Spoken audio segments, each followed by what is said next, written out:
honest person, but I'm not exactly the most reliable. Work. No one likes their job. That's a hill I will die on. I've worked at Rebel Press Publishing for nearly 3 years, and the percentage of enjoyment versus utter misery I've experienced is shocking.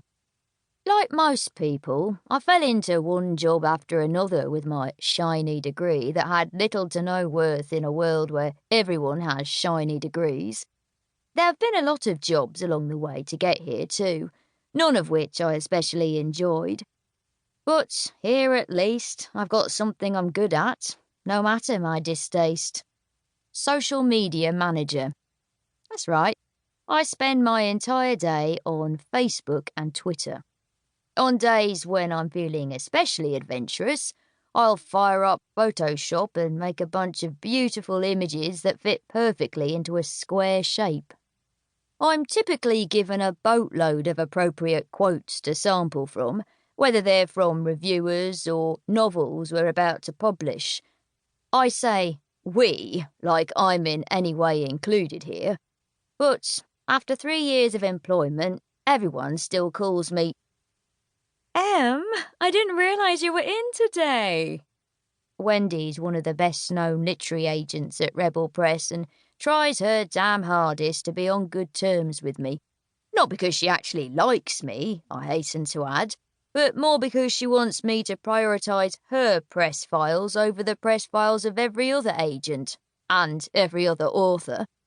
So when she said she didn't realise I was in, what she really meant was, Did you have a chance to look over those templates I sent to you for the new Black publication? No worries if not. She never means no worries. Do you know, they're on my list. She smiled. Whereabouts on the list? 3rd down, I'd say. You're a dream. Thanks, Em. That's me. M. Pronounced M, but in emails I'm only ever afforded the 1 letter rather than 2. When I first joined the firm, it was assumed that my position was a temporary one. So unimportant was the role of social media, the old editor assumed he'd be able to shuffle my workload onto someone else's pile eventually, or, a drastic thought, perhaps even get the writers to do their own promotion, an idea that was laughed out the door by the agents. Because he thought my role was temporary, he never went to the trouble of learning my name.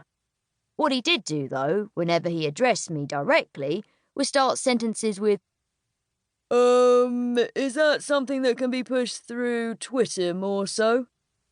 Can I grab you for a minute later? Is there any way the images can be made into banners? It soon caught on. Outside of work, the friends I told thought it was more hilarious rather than insulting, so eventually they also dropped my actual name to an initial that doesn't belong to me. Being stripped of my actual name in favour of a forced one was quite a humbling experience for me, though, as a person of privilege, so I tried to take a positive from it all.